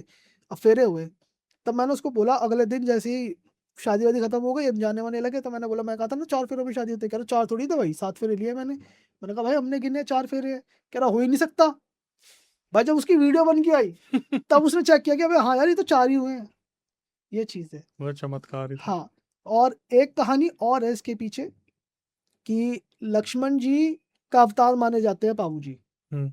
जो राम लक्ष्मण जी थे उनका अवतार माना जाता है पाबू जी। अब श्री राम और श्री राम लक्ष्मण का, अब उसमें ये बात मैंने बस कहीं पढ़ी थी, पता नहीं कितनी सच है या नहीं है, लोगों ने कुछ कहानियां बना दी अपनी तरफ तरीके से। तो उन्होंने ये कहानी बना दी कि लक्ष्मण जी जब वन में थे, जब सुपर्णखा उनसे मिलने आई थी सुपर्णखा, तो वो ऐसे ही एक कुएं के पास थे। अब जैसे ही वो लक्ष्मण जी के पास आने लगे कि आप बहुत अच्छे हो, बहुत ये हो, बहुत ज़्यादा सुंदर हो, राम समझ के जब उनके पास आने लगे, तो लक्ष्मण जी आगे आगे भागने लगे कि नहीं, मेरे को आपसे दूर रहना है। तो उन्होंने उस टाइम पे उस कुएं के चार तरफ 4 फेरे ले लिए थे। हम्म। हाँ, तो लेने के बाद फिर वो उन्होंने बोला कि भाई तुम हो तो एक स्त्री ही, और तुमने ऐसे कर लिए, लेकिन मैं तुम्हें अपना तो सकता नहीं। तो अगले जन्म में मैं बाकी के बचे 3 फेरे तुम्हारे साथ वहां पे लूंगा। ये कहानी है, कहाँ तक सच है ये मुझे भी नहीं पता, बस मैंने कहीं पढ़ी थी। लेकिन जो पापू जी की स्टोरी वो ऐसी है। तो बहुत। आज भी वहाँ पे इस तरीके से माना जाता है, और राजस्थान में आपने देखा होगा ऊँट का कल्चर बहुत है। हम्म। ठीक है। तो राजस्थान में ऊँटों के देवता भी पाबू जी को ही माना जाता है, हम्म। क्योंकि ऊँट पहले अपने सऊदी साइड या इस साइड ज़्यादा रहते थे, उनको वहाँ से लाने वाले ये थे। हम्म। क्योंकि जब उनकी बहन की शादी हुई थी तो उन्होंने ये शर्त रखी थी कि भाई, जैसे आजकल लगते हैं ना कि भाई मेरे को तो 4 पहिए वाली गाड़ी से जाना है, उन्होंने भी बोला मेरे को भी कुछ ऐसा ही चाहिए, कुछ अलग से यूनिक सा। तब उन्होंने पहली बार ऊँटों को वो वहाँ पे लेके आए थे। अपनी बहन के उसमें दहेज में उन्होंने वो ऊँट दिए थे। कितने? 100 ऊँट लेके आए थे वो। अब तो भाई तादाद ही खत्म अब तो होती जा रही। तादाद ही खत्म नहीं हो रही वहाँ। तो ऐसी कुछ कहानियाँ हैं जो मैंने पढ़ी है। बाकी मंदिर है हमारा, मंदिर पे भी काफ़ी सारी अपनी चीज़ें देखी है। एक बार अ, एक पेशेंट आए थे, उन्होंने जागरण भंडारा कराया था। वहाँ पे कुछ ऐसा नहीं है, आपको कुछ अलग से नहीं करना होता। हमारे मंदिर पे जब भी आप आओगे, वहाँ साफ लिखा है, यहाँ पे दान पात्र देना, पैसे देना बिल्कुल मना है। हम्म। आप बस वहाँ पे जाओ, सच्चे मन से आप चीज़ें बोल दो कि भाई मेरे को ये करना है, मैं आपके जागरण भंडारे करवा दूंगा, तो वो चीज़ वहाँ पे उसकी हो जाती है। एक कैंसर पेशेंट आए थे जो वकील थे, हाँ जी। उन्होंने भी वहाँ पे जागरण करवाया था। ऐसे ही एक लड़की थी, उसकी नई-नई बेबी हुई थी, 2 साल हो गए थे, वो बेबी ढंग से चल नहीं पा रही थी। उसने भी बोला था, वो भी अ, जब चलने लगी तो उसने भी आके भंडारे करवाए। और ऐसा नहीं है कि जैसे आप जा रहे हो वहाँ पे, आपने बोली, सपोज़ आप गए, आपने कहा कि मेरा एक दोस्त है, मैं हूँ, इसकी शादी करवा दो। तो आपको वो चीज़ वहाँ पे जाके करनी पड़ेगी, वरना वो चीज़ आपके ऊपर इफ़ेक्ट करती रहेगी। आगे जाके टूट जाएगी। टूट नहीं जाएगी, मतलब मैं बताता हूँ हुआ क्या था, मेरी बुआ का लड़का था, उसका कोई दोस्त था, उसकी शादी नहीं हो रही थी। हम्म। तो उसने बोला, वहाँ आके अर्ज़ी लगा दी कि जी मैं इसके साथ आऊँगा, ठीक है? हम यहाँ पे प्रसाद वगैरह चढ़ा के जाएँगे, आप इसकी शादी करवा दो। उसकी शादी हो गई। अब जिसकी शादी हुई थी वो अपने शादी वाले उसमें रहने लग गया अपने, वो भूल-भाल गया वो चीज़ें, लेकिन इसको याद थी। इसको क्यों याद थी? कि जब तक ये मंदिर पे नहीं आया था, इसकी कमर में दर्द रहने लग गया, और हम्म। बहुत एक्सट्रीम लेवल का रहने लग गया। इसने कई डॉक्टरों को दिखा दिया, कई इंजेक्शन लगवा दिए, लेकिन वो ठीक नहीं हुई। फिर एक बार उसने टाइम निकाल के ज़बरदस्ती उसको और उसकी वाइफ़ को, तीनों आए मंदिर पे ढूँढ के गए, तब जाके वो ठीक हुआ है। भाई आते हैं आज के आखिरी इंसिडेंट पे। तो भाई ये आखिरी इंसिडेंट है, जब मेरे पास एक स्टोरी आई थी 3 लड़कों की। हम नाम रख लेते हैं हर्ष, कार्तिक और अरुण, हम्म। ठीक है? अब इनमें क्या था कि ये 3 दोस्त घूमने गए थे कहीं। तो इनमें से जो हर्ष था, वो ऐसा बंदा था जिसको ना ऑफबीट लोकेशन देखने का बहुत शौक होता है। इसको जो कहते हैं ना कि यार चल सीधा-सीधा रोड है, यहाँ से नहीं जाएँगे, ये टेढ़ा जा रहा है, यहाँ से देखते हैं क्या आता है यहाँ पे। Unexplored location. अनएक्सप्लोर्ड चीज़ें। हम्म। तो गाड़ी लेके वो गए, जीबी कसौल घूमने गए थे। तो जीबी के पास ही रात में कहीं तो वो घूम रहे थे, नाइट आउट टाइप मार रहे थे अपना कि भाई रात में गेड़िया मारेंगे, देखते हैं क्या मिलता है।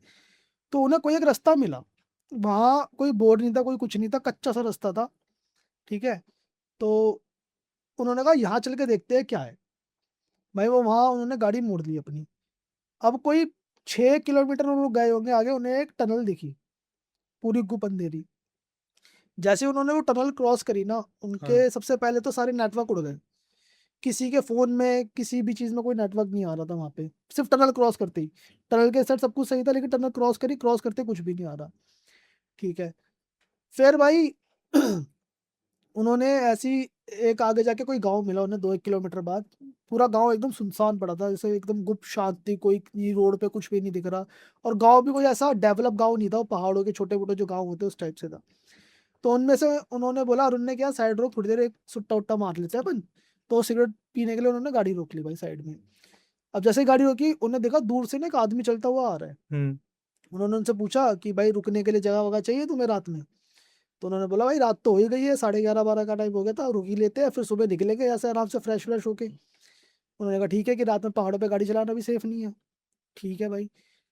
फिर भाई क्या हुआ, वो उनको ले गया एक ऐसी, मतलब कोई धर्मशाला टाइप सी थी, कोई ज़्यादा डेवलप नहीं थी, वो भी छोटी सी थी। वो उसका स्ट्रक्चर उन्होंने बताया था कि चारों तरफ कमरे बने हुए थे, बीच में खुला था जहाँ पे एक बहुत बड़ा पेड़ था, ठीक है। भाई पेड़ था, अब जैसे ही वो पहुंचा तो रिसेप्शन टाइप का एक उन्होंने छोटा सा टेबल टाइप का सब बना रखा था, वहाँ पे एक बंदा बैठा हुआ हाथ वाथ टेप रहा था। तो उसने बताया बंदे ने कि भाई ऐसे ऐसे 3 बंदे आए हैं। तो वो आपस में पता नहीं क्या बात करने लगे, उन्होंने देखा कि इन दोनों के ना चेहरे बदल रहे हैं। हम्म। उन्हें डर सा लग रहा है कि इस टाइम पे ये बंदे यहाँ पे क्यों आ गए, यहाँ पे नहीं होना चाहिए इन्हें। तो उसने काफी कन्विंस किया कि चल उसके भी 2 पैसे बन जाएंगे, उसको भी कमीशन मिल जाएगी, थोड़ा सा कुछ ऐसा। तो उसने कहा कि ठीक है। अब जैसे वो रिसेप्शन पे गए, उन्होंने कहा कि देखो मैं आपको ना कमरों तक छोड़ाऊंगा, 2 कमरे आपने लिए हैं, कुछ भी हो जाए ना आप बस सुबह तक बाहर मत आना कमरों में से। उन्होंने कहा कैसी अजीब सी बात कर रहा है। उन्होंने कहा ठीक है, लौटने लौटने भाई ठीक है, नहीं आएंगे। उन्होंने भी सोचा यार हमें बाहर आके करना क्या है, पार्टी वार्टी करेंगे अपना, हम कमरे में बैठे रहेंगे, मस्त चिल आउट करेंगे। उसने कहा ठीक है।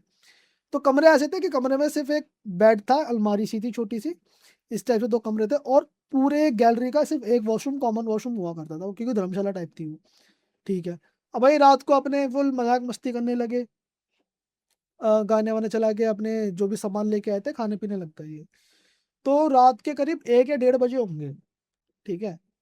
तो 1-1:30 बजे इन्हें ऐसा एहसास हुआ कि इनके कमरे के बाहर से ना कोई भागता हुआ गया है, ठीक है। ठीक है। पर वही दोस्त है, मस्ती में उन्होंने कहा होगा कोई होगा और दूसरे बंदे होंगे, हमें क्या करना, छोड़ो, ठीक है। अब एक चीज कंटिन्यू 4 बार हुई, 4-5 बार हुई। तो उन्होंने कहा एक बार देख के तो आते क्या है। उन्होंने हल्का सा गेट खोला, बाहर देखा कुछ भी नहीं था, ठीक है भाई। फिर उनमें से एक जो था, अरुण नाम का जो बंदा था, अरुण को वॉशरूम लगा। उन्होंने कहा चलो ठीक है, मैं वॉशरूम होके आता हूँ। तो कार्तिक और हर्ष अपने कमरे में बैठे हुए थे, अपना वो पिया कर रहे थे। भाई कम से कम 45 मिनट हो गए, वो बंदा आया नहीं। वापस नहीं आया। वो तेरी। वो बंदा वापस नहीं आया। तो हर्ष ने बोला भाई यार इतना टाइम हो गया, कहाँ चला गया ये। तो फोन वोन उन्होंने देखा, तो फोन में नेटवर्क तो थे ही नहीं, कॉल वॉल किससे करे, कह रहे चल हम देख के आते हैं। तो हर्ष और ये कार्तिक देखने गए, तो वॉशरूम के ना जस्ट सामने वो बंदा खड़ा हुआ था, स्टिल खड़ा हुआ था, 45 मिनट से वो खड़ा हुआ था। पीछे से उन्होंने बोला भाई, हिला के, ओए क्या हो गया तेरे को, कह रहा तुम लोग यहाँ क्यों आ गए, तुम्हें भी वॉशरूम जाना है। कह रहा नहीं, तू 45 मिनट से यहाँ खड़ा है, तू क्या कर रहा है यहाँ पे। कह रहा 45 मिनट, मैं तो अभी आके खड़ा हुआ हूँ, मैं तो बस आके खड़ा ही हुआ हूँ, इतने में तुम लोग आ गए पीछे से। कह रहा नहीं भाई, तेरे को गए हुए 45 मिनट हो गए। हम्म। ठीक है भाई, ये इंसिडेंट हो गया। अब वो गए अंदर, वॉशरूम वॉशरूम करके वो वापस आके अपने कमरे में बैठ गए। कमरे में बैठ गए, दूसरी फ्लोर पे उनका वो था। कमरा। हाँ। तो हर्ष अकेले रूम में लेटा हुआ था, और अरुण और वो दूसरे रूम में जाके लेट गए। तो रात के कोई 2-3 बजे हर्ष भागता हुआ जाता है उनके रूम में, हम्म। और बड़ी तेज गेट खटखटा था, ये खोलो खोलो खोलो खोलो खोलो। भाई उसने गेट खोले, तो उसने बोला भाई मैं उस रूम में नहीं रुक सकता, उसमें कुछ है। उसने कहा क्या हुआ। कह रहा भाई मेरे को ऐसा लगा, मैं ना लेटा हुआ था, और अचानक से मेरी बस आंखें खुल गई, और मेरी बॉडी मूव नहीं कर रही थी, वो स्लीप पैरालिसिस वाली जो होता है। तो कह रहा मैंने देखा कि कोई चीज़, हल्का सा गेट खुला है, कोई चीज़ मेरे कमरे में आई है, वो दीवार पे रेंगी है, और बिल्कुल मेरे ऊपर तक आ गई है। जैसे बिल्कुल छत की सीलिंग पे हम्म। आ गई है मेरे पास, और मैं यूँ आँखें खोल के देख रहा हूँ, मैं कुछ नहीं कर पा रहा। मेरा हाथ-पैर कुछ मूव नहीं कर रहा। उसने ऐसे करके अपनी पूरी मुंडी घुमाई है, पूरा 360 डिग्री, और उसने मेरे ऊपर जंप किया, ठीक है? जंप करते ही मेरी साँसें एकदम से घुट रही है, मैं बस मरने ही वाला था, एकदम से पता नहीं क्या हुआ, मैं उठा और मैं भागता हुआ तुम्हारे रूम में आया। कह रहा भाई मैं नहीं रुक सकता इस रूम में। उन्होंने कहा चल ठीक है, कोई बात नहीं भाई, तू अकेला डर रहा है, तीनों चल लेते हैं, तीनों एक साथ ही रह लेते हैं। ठीक है भाई। अब सेकंड रूम के अंदर वो तीनों आराम से सो रहे हैं किसी तरीके से, रात में वही सीन होता है। अब रात में क्या होता है, उनकी खिड़की बजती है। पहले खिड़की से आवाज़ आती है ठक, ठक, ठक, ठक करने की। तो खिड़की की तरफ देखा, जैसे उन्होंने खिड़की की तरफ देखा, उनका गेट बजने लगा बहुत तेज़, हम्म। तेज़-तेज़ की। ठक, ठक, ठक, ठक, ठक, ठक करके, जैसे कोई बाहर से 3-4 बंदे उसके गेट पे मार रहे हो। अब एक इंसिडेंट तो उसके साथ हो गया था, एक वो जो 45 मिनट से वो खड़ा था वो भी हो गया था। तो भाई अब इनको लगने लगा डर कि भाई यहाँ पे कुछ तो है। इन्होंने किसी तरह इनके हाथ में जो भी सामान-वामान आया, इनके जो भी बैग-वैग पड़े थे, इन्होंने उठाए, ये भागे सबसे पहले तो रिसेप्शन की तरफ। वहाँ देखा रिसेप्शन पे कोई बंदा नहीं है। हम्म। इन्होंने बहुत आवाज़ लगाई, पूरी उसके अंदर कोई भी बंदा नहीं है। ये सिर्फ़ 3 बंदे अकेले पूरी धर्मशाला के अंदर रुके हुए थे। इनको ऐसा लग रहा था क्योंकि किसी ने गेट भी नहीं खोला, किसी ने लाइट तक नहीं जलाई, किसी ने रिस्पॉन्स तक नहीं दिया, और जो रिसेप्शन पे जहाँ पे वो आग तेज रहा था, वहाँ पे भी कोई नहीं था, बस वो आग बुझी पड़ी थी। भाई ये किसी तरह अपनी गाड़ी में गए, इन्होंने गाड़ी में बैठे और गाड़ी चलानी स्टार्ट करी। पहले तो गाड़ी चली नहीं, स्टार्ट ही नहीं हुई। फिर पता नहीं किसके दिमाग में एक चीज़ आई, उन्होंने उसने हनुमान चालीसा स्टार्ट कर दी। भाई गाड़ी किसी तरह स्टार्ट हो गई हनुमान चालीसा चलते ही। लेकिन वो गाड़ी इतनी ज़्यादा हैवी हो गई थी, इतनी ज़्यादा हैवी हो गई थी कि गाड़ी चल ही नहीं रही थी आगे।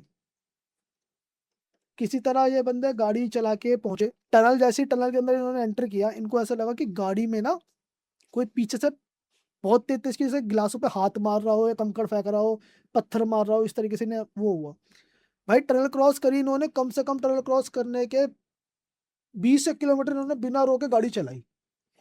वहाँ जाके इन्हें कोई पेट्रोल पंप मिला, वहाँ जाके इन्होंने गाड़ी रोकी। गाड़ी से उतरते ही 2 बंदे जो अरुण और हर्ष थे, भाई उन्होंने उल्टियाँ करनी स्टार्ट कर दी। अच्छा जी। बहुत तेज़-तेज़ उन्होंने, उनकी भी उल्टियाँ आ रही है, सारा खाना-वाना सब कुछ बाहर हो गया, घबराहट हो रही है उन्हें, बहुत तेज़-तेज़। ठीक है। तो उन्होंने बोला कि भाई हमारे साथ ऐसी-ऐसी चीज़ हो गई है, उस बंदे को बता जो पेट्रोल पंप पे अकेला बंदा था। तो पेट्रोल पंप वाला बंदा उन्हें थोड़ी-सी शक की निगाहों से देख रहा था कि ये क्या बोल रहे हैं? कह रहा भाई आप जिस लोकेशन के बारे में बता रहे हो, जिस टनल के बारे में बता रहे हो, ऐसा तो कोई एक्सिस्ट ही नहीं करती। अच्छा जी। उन्होंने गूगल मैप देखा, उन्होंने सब जगह सर्च कर लिया, उन्होंने कहा भाई ऐसी तो कोई लोकेशन ही नहीं है। कह रहा कहाँ चलेगा तुम लोग? कह रहा भाई ऐसे-ऐसे कट मारा था हमने एक जगह से, कह रहा वहाँ तो कोई कट ही नहीं है। अच्छा। कहाँ आए? भाई पता नहीं फिर क्या हुआ कि गाड़ी पे ना जब वो पेट्रोल पंप पहुँचे, वो रिलैक्स वगैरह होगा थोड़ी देर, उन्होंने कहा अब कहीं नहीं जाना है, मेरा पेट्रोल-वेट्रोल भरवा लेना, गाड़ी साइड में लगा ली। ठीक है। अब थोड़ी देर बाद ना अरुण की नज़रें पड़ी गाड़ी के ऊपर, क्लास पे। गाड़ी के ऊपर कि गाड़ी गंदी हो रखी थी, तो गाड़ी के ऊपर ना हर जगह हैंड प्रिंट्स थे, किसी ने हाथ मारे हों। तो उन्होंने बोला चलो ठीक है, साफ-वाफ कर लेते हैं, साफ-वाफ कर लेते हैं। उन्होंने गाड़ी वगैरह साफ करी, जब ग्लास साफ करने गए तो उसमें बहुत रगड़ा उन्होंने, लेकिन वो ग्लास पे साफ नहीं हुए हाथ के प्रिंट। बाद में पता चला कि गाड़ी के अंदर जो ग्लास के ऊपर जो प्रिंट लगे हुए थे, क्योंकि ठंड का टाइम था, ओस हो रही थी, और बाहर से नहीं। अंदर से थे। अंदर। ठीक है। भाई फिर ठीक है, ये घर आ गए अपने, किसी तरीके से घर वगैरह आ गए। घर आके फिर बताया इन्होंने कि जो हर्ष और अरुण थे, उनकी तबीयत इतनी ज़्यादा ख़राब होने लग गई, हर दिन वो बस हॉस्पिटल में पड़े रहते थे। हम्म। हाँ। और फिर इन तीनों का पता नहीं उनके घर वालों ने कहीं से कुछ उतारा करवाया, क्या करवाया, कैसे बंधवाया, वो ठीक-ठाक हो गए, लेकिन फिर इन तीनों की दोस्ती टूट गई। अब ये तीनों एक-दूसरे से बात नहीं करते। भाई ऐसी ट्रैवल ट्रिप पे ही मत भेज देना कहीं। नहीं, नहीं भाई, हमारी ट्रैवल ट्रिप्स ऐसी नहीं होती, लेकिन ट्रैवल में पहाड़ों की कुछ कहानियाँ हैं। कुछ प्रिकॉशंस ऐसे होते हैं जो आपको वहाँ पे लेने चाहिए। जैसे आप कभी जाओ, तो जो भी आपके साथ जा रहा है तो उसको आप नाम से ही बुलाओ कि भाई आप आ जाओ, आप आ जाओ। क्योंकि आपको नहीं पता कि उस रोड के ऊपर या उस जगह के ऊपर कितनी एंटिटीज़ ऐसी बैठी है जो आपके साथ जाने को तैयार है। उसके बाद कभी भी रात में जितना हो सके आप ट्रैवल कम ही करो, क्योंकि आपको नहीं पता कौन-सा रोड कहाँ लेके जा रहा है। दुनिया रात पे ट्रैवल कर रही है। दुनिया रात को ट्रैवल कर रही है भाई, पहाड़ों पे थोड़ा-सा अवॉइड करो जब तक सेफ्टी वगैरह कुछ ना हो। एक बार हम ऐसे रोड पे गए थे, हमारे पास पूरी बस थी, मैं आपको वीडियो भी दिखाऊँगा। हम्म। भाई वो रोड 50 मीटर भी सीधा नहीं था। अच्छा जी। तो इतने टर्न्स थे उसके ऊपर, पूरी मिनी बस थी हमारे पास। अभी रिसेंटली मैं होके आऊँगा, मैं आपको वीडियो भी शेयर कर दूँगा। उस हुँ, पूरा रोड पे मुश्किल से मुश्किल कोई गाड़ी जा रही होगी, कोई गाड़ी नहीं थी भाई। हम आ रहे थे मसूरी से देहरादून। हुँ, तो मसूरी से देहरादून जाते हुए ना एक तो मेन रोड है जहाँ पे बहुत ज़्यादा ट्रैफ़िक लगता था। मसूरी के पास ही एक कंपनी पार्क करके है, हुँ। मसूरी के अंदर ही है। कंपनी पार्क के पीछे से एक रास्ता जाता है, वो सीधा आपको देहरादून लाके छोड़ेगा। वो रास्ता ऐसा है कि उसके अंदर ना सिर्फ़ हमें एक एक ढाबा मिला था बस खुला हुआ, और वो रोड ऐसा था बिल्कुल खाली, बिल्कुल अंधेरा, पहाड़ों का वो, और रात में अगर कोई एक्सपीरियंस ड्राइवर ना हो तो भाई खाई में गिर जाए। 50 मीटर वो गाड़ी हमारी सीधी नहीं चली थी भाई। सो दोस्तों, शुभ आए और उन्होंने बताया कुछ ऐसे इंसिडेंट जो यार उनके घर के थे और कुछ ऐसी चीज़ें जो अब तो सोचना पड़ेगा पहाड़ों पे जाते हुए कि भाई ट्रिप कोई बहुत ज़्यादा महंगी ना पड़ जाए, शरीर को छोड़ो आत्मा जो है कहीं लेके ना चली जाए चीज़ें। लेकिन बहुत मज़ा आया और वही कि यार पॉडकास्ट का टाइम थोड़ा लंबा हो रहा है तो फिर हम सोच रहे हैं कि शुभ भाई को दोबारा इनवाइट करा जाए। काफ़ी मज़ा आया और भाई की स्माइल बड़ी अच्छी है। थैंक यू भाई, जिस थैंक तरीके यू। से भाई ने इंसिडेंट बताया काफ़ी मज़ा आया। तो पॉडकास्ट के कमेंट सेक्शन में ज़रूर बताना आपको पॉडकास्ट कैसा लगा और फिर हम शुभ भाई को दोबारा बुलाएंगे, लेकिन डिमांड आपकी रहेगी। उसके बाद हमारा मैसेज या कॉल जाएगा शुभ भाई के पास। इसी के साथ ये कहना चाहूँगा यार, आपको पता है भाई हमारे जो चैनल है इसकी यूएसपी क्या है कि हम क्रिएटर्स के साथ सब्सक्राइबर्स को ही बुला रहे हैं। तो कभी आपको यार ऐसा लगता है यार मेरे साथ भी कुछ ऐसा हुआ है और मुझे आके कैमरे पर बताना है, तो आप पीछे मत हटो, सदस्य बन सकते हो, पार्टिसिपेंट बन सकते हो। उसकी पूरी प्रक्रिया मैं आपको बताता हूँ। स्क्रीन डिस्क्रिप्शन पे आपको एक नंबर दिख रहा होगा जो कि हमारा व्हाट्सअप नंबर है। उस पर पूरा रियल इंसिडेंट रिकॉर्ड करके भेज दो और एक बार मेंशन कर दो कि भाई हम भी पॉडकास्ट में आना चाहते हैं। टीम एक बार रिकॉर्डिंग को रिव्यू करेगी, उसके बाद आपको बुलाया जाएगा। हम बैठेंगे आमने सामने, कोशिश करेंगे यार इसी तरीके से कुछ घटनाएं लेके आए, कुछ ऐसे पैरानॉर्मल इंसिडेंट जहाँ पर किसी गलती किसी की सीख बन पाए। इसके बाद कभी आपके साथ कोई पैरानॉर्मल इंसिडेंट हुआ हो तो आप उसे रिकॉर्ड करके भेज सकते हैं। मैं अक्षय वशिष्ठ उसे नैरेट करूंगा अपनी आवाज़ में। प्रक्रिया सेम है, स्क्रीन डिस्क्रिप्शन पर नंबर। और इसी के बाद यार ये कहूँगा, जो स्पॉटिफाई को आप प्यार दे रहे हैं इसी तरीके से देते रहिए। इंडिया में हम ट्रेंड में चल रहे हैं स्पॉटिफाई पे, जो लोग प्यारे सुन रहे हैं यार इसी तरीके से सुनते रहो, जितना ज़्यादा हो सके प्यार दो। लेकिन एक्सक्लूसिव कंटेंट आपको पता है यूट्यूब पे ही मिलेगा। यूट्यूब इंस्टाग्राम को भी इसी तरीके से प्यार दीजिए। फेसबुक पे हमने 1,40,000 फॉलोअर क्रॉस कर लिए हैं, वहाँ भी इसी तरीके से प्यार बनाए रखिए। पुश करिए जितना ज़्यादा हो सकता है हमारे पॉडकास्ट और एपिसोड्स को, ताकि आपके घर वालों में पहुँचे, आपके भाई बहनों तक पहुँचे और फिर वो भी सीख ले। क्योंकि आपको पता है ये दुनिया ऐसी होती है जो खुली आंखों से नहीं दिखती, लेकिन एक बार दिख जाती है तो फिर दूसरी दुनिया देखने के लिए आप बचते ही नहीं हो जो खुली आंखों से दिखती है। और इन सब चीज़ों से बाहर आने का तरीका आपको पता है यार। आपके कुल देवी देवता, इष्ट देवता, ग्राम देवता, पितृ पूजनीय, भूमिया देवता, जितने भगवान उन्हें पूजिए। हम इसी तरीके से आपके सामने नए रियल इंसिडेंट, नए क्रिएटर, नए सब्सक्राइबर्स लाते रहेंगे। टिल देन, नई वीडियो, नए पॉडकास्ट आने तक stay tune with the channel.